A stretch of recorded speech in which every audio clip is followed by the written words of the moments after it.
Alright folks, I got a nice little car for someone for the winter.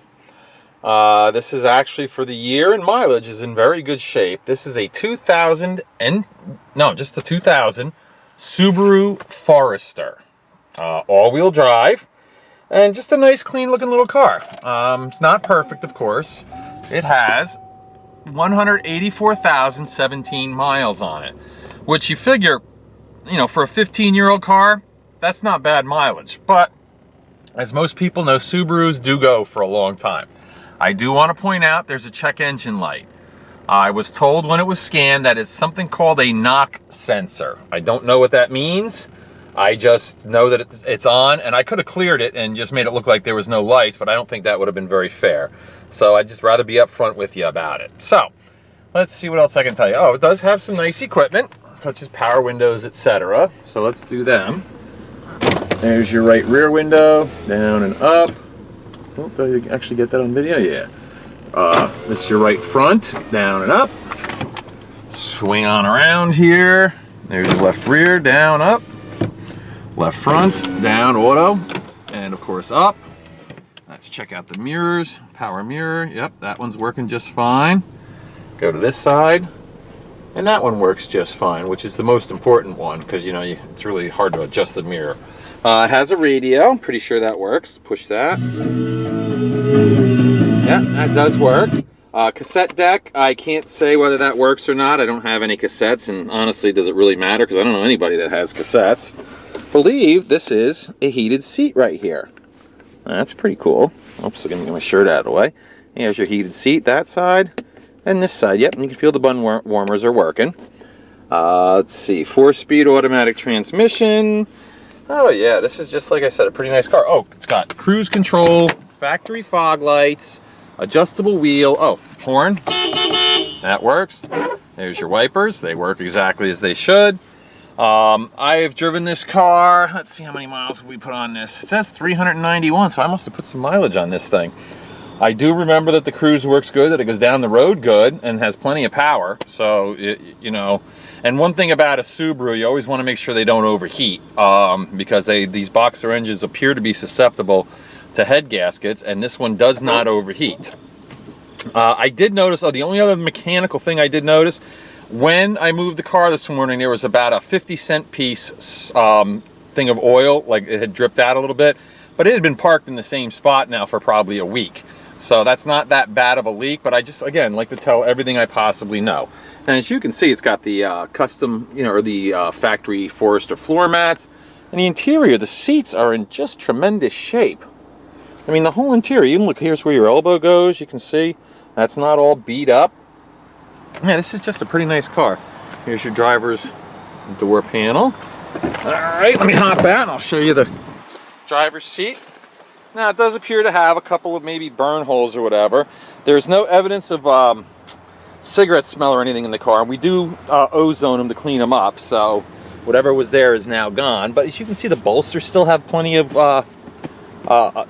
plenty firm, and they're not all torn up or anything, so that's pretty nice. Of course, here's your driver's floor, which isn't going to be as nice, obviously, as the passenger side, just merely because this is where somebody sits every mile this car goes. Of course, this side has the Subaru Forester mat on it as well. Okay. Coming around to the outside, as you can see, very nice aluminum alloy wheels. And I got my little handy dandy gizmo here that's going to tell us what the tread is on these on all the tires, actually. All right, this one has what appears to be about 6 to 7/30 seconds, which means it's more than halfway. That's a very good thing.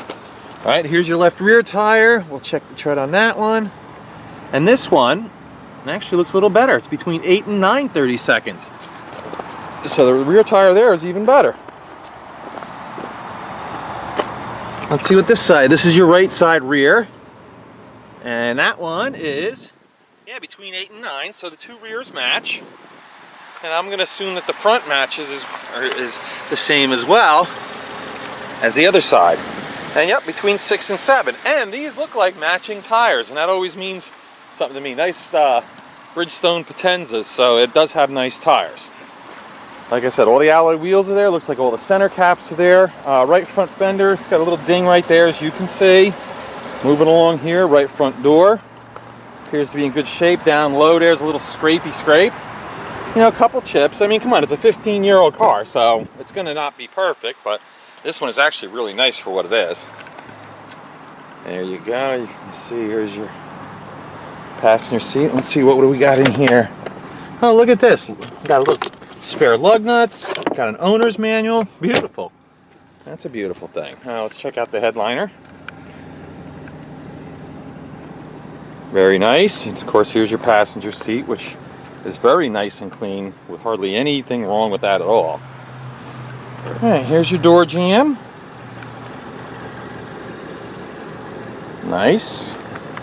There's your door panel, and let's do the door itself. This is a very important thing to look at here, especially on the older import cars, because if you come down here to the bottom, normally a lot of these have rust starting right there, and then it just goes all into the door, but this one appears to have no corrosion, no rust whatsoever along the door. All right, right rear door, looks like it's got a couple little dings, scratches there. Again, no big deal. The paint is clean and shiny. Look at this back seat. Man, this looks like nobody ever even sat in this thing. It's absolutely beautiful. And of course, this seat folds down, so you have a ton of carrying capacity in here if you want it. Just really, really nice. Here's your door jamb.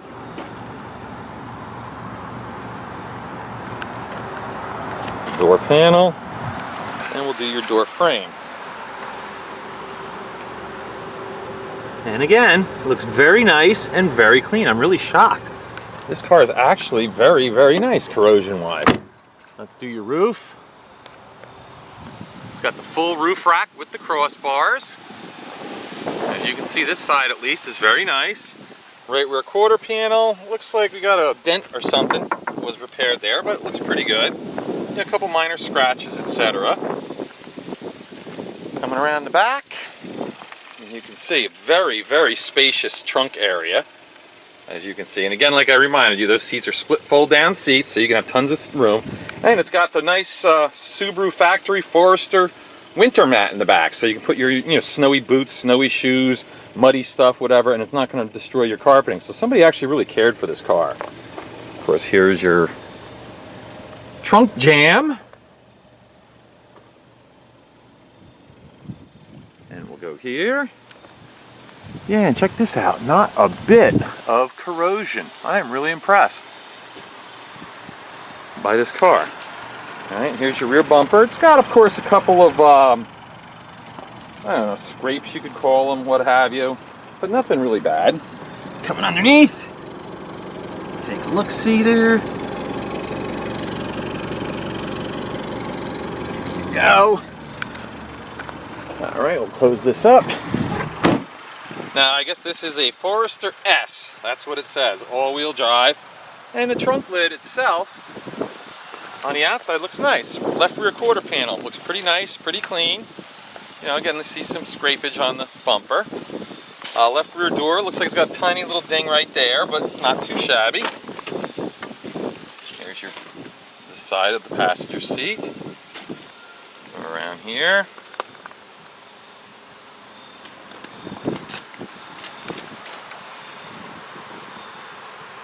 Look at that, another one. So we are 4 out of 4 so far on the doors, and of course the trunk, as far as corrosion is concerned. Here's your driver's door. Besides a couple of tiny, tiny minor little scrapes, overall this car is really nice. All right, we'll do the jamb.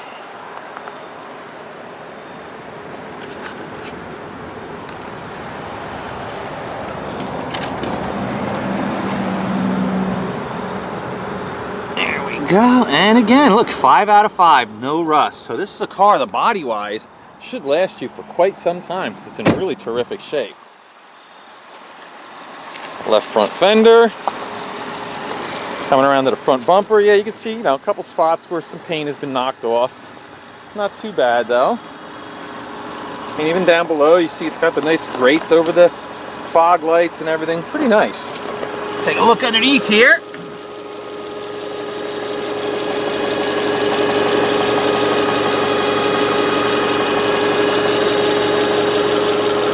There you go. And of course the most important part is of course this engine. Now, I'm not going to say this engine is going to run you forever on this car. In fact, for the low price I'm going to be selling this car for, if you even get the winter out of it, you'll be making a heck of a deal on this. But I really believe that you should be able to get a lot more life out of a Subaru than that. And this one I believe has been taken care of pretty well because everything looks pretty clean. All the fluids were filled when I got it. You know, I can tell whether a car has been beat up and not maintained or whether it's been maintained. I'm guessing this one has. Let me rev it up for you.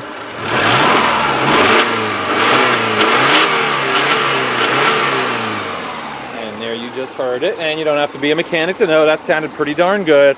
I mean, these Subaru boxer engines are noisy to begin with. But yeah, I didn't hear any high rev knocks or anything in the vehicle. So it sounded pretty darn good as you just heard.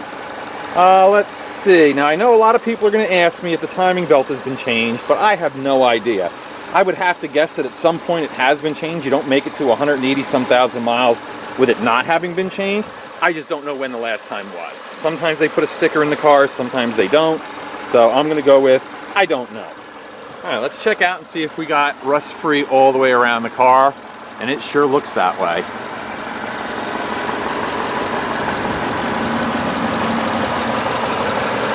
Yeah, so we're 6 out of 6. Trunk, hood, and all 4 doors appear to be remarkably, I might add, corrosion free. This down. Okay. Your hood looks to be, I'm surprised, usually with mileage like this there is like stone chips galore, but this one is not bad at all. And get this, if you're a New Jersey resident, you have until January of 2016 before you even have to worry about putting this thing through inspection. So that's pretty cool. So last January, this car passed inspection. Obviously no problem. Not that New Jersey inspection is a big deal to pass, but you know, it can be problematic. It looks like the hood, I just noticed this. Yeah, it probably could use a little adjustment. But other than that, this is overall a pretty nice looking car. But again, none of that really matters unless it drives good. And that's what we're gonna do next, take it for a ride. All right, we're gonna take it for a ride now. And one of the things I try to do in every one of my videos is to start the car when it's ice cold, which you saw me do it first thing this morning. It started right up. And now we're gonna start it up because it's had a chance to warm up. You always wanna do this on the older high mileage cars. Basically anything out of factory warranty, you wanna see start cold and warm because different things can manifest themselves depending upon the temperature of the engine. And as you can see, she starts right up. All right. As I mentioned before, this is a 4-speed automatic transmission. It's an all-wheel drive vehicle. It's got the boxer engine, and the whole thing, put it all together, and Subarus are kind of known for this. They get pretty darn good gas mileage. So you can get yourself a little SUV-ish all-wheel drive wagon, cheap money. You know, I mean, it's not a race car. As you can see, you know, we're not like rocketing down the street, but it gets up and goes fast enough that you don't feel unsafe.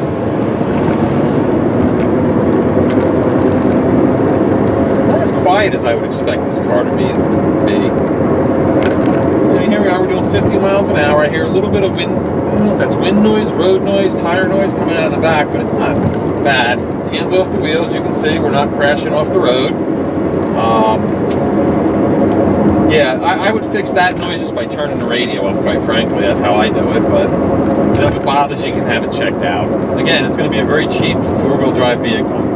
I said this is going to be a great winter car for somebody, or a great winter commuter car for somebody. And who knows, you know, I mean, I say if you get through the winter, you got your money's worth out of it, but you might get several years out of this thing. I don't know. I've seen these cars do some amazing mileage. I can't tell you how many Subarus I've seen with over 300,000 miles on them, no problem. You know, again, the whole thing about Subarus, any Japanese car, any car actually at all, is as long as they're maintained, they should just keep running. You know, I mean, obviously you might have to do some repairs to them occasionally, but most often all you got to do is maintain a vehicle. If you take care of a vehicle, it will take care of you. Because I get some amazingly high mileage vehicles these days, American and foreign, not just Japanese. The Americans seem to be able to put together a pretty decent car. Where the heck is all this traffic coming from? This is ridiculous. Now I better floor it because there's a truck coming.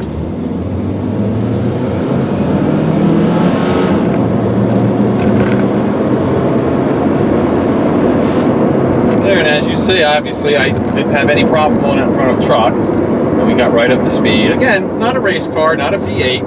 but for a little 4-cylinder engine, it goes pretty good. Next thing I'm going to do for you guys is a brake test. Obviously, you can't feel how good or bad the brakes are, but I will try to describe to you the condition of the brakes when I step on it. But one thing you can do is keep your eyes on the steering wheel. One thing you don't want to see when I do this brake test is to see the wheel pitch wildly to the right, wildly to the left. That tells you there's some kind of brake issue.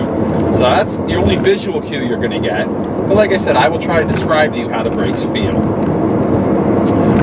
And the way I'm going to do that is pull into this vacant lot right here, go about 20 miles an hour, step on the brakes really hard, and let go of the steering wheel to see what happens. So here we go, little patch of gravel, and wow, this thing stopped really good. If you notice, the steering wheel stayed pretty much stock still, even on gravel, which actually is a really good test on that, and the thing stopped really quickly. So I'm actually pretty shocked by that. So if you need a good winter car, or a commuter car, or even, I don't know if your kid would be thrilled about you buying this for him, but a first car for the new driver, this is actually a pretty nice little car. Dual airbags, all-wheel drive. I mean, it's going to be safe, and you know, it's not something you'd be too scared to put your kid in. At least I wouldn't be, especially, you know, for the winter time. You know, you gotta kind of like the all-wheel drive, that's for sure. I mean, what I'm going to do now is I'm going to do a little recap. This is a 2000 Subaru Forester, the S model, I believe I said this was. We'll take a look when I walk around the car again. And yeah, this is just a pretty nice car. 184,019 miles. Let me take the camera off the tripod here. There we go. And we're gonna take a little walk around the outside so you can see it out in the sun, because before we were under the trees in the shade. Now I want you to take a look at this thing in the sun, because it actually is a pretty nice looking car. You know, for what it is, of course. I mean, it's not one of them, but it's not bad. It's a lot newer than that car.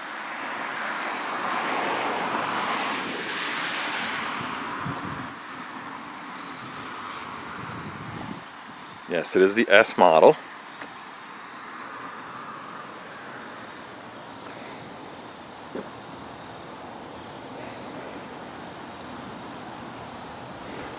All right, so you got good tires, good inspection, good running.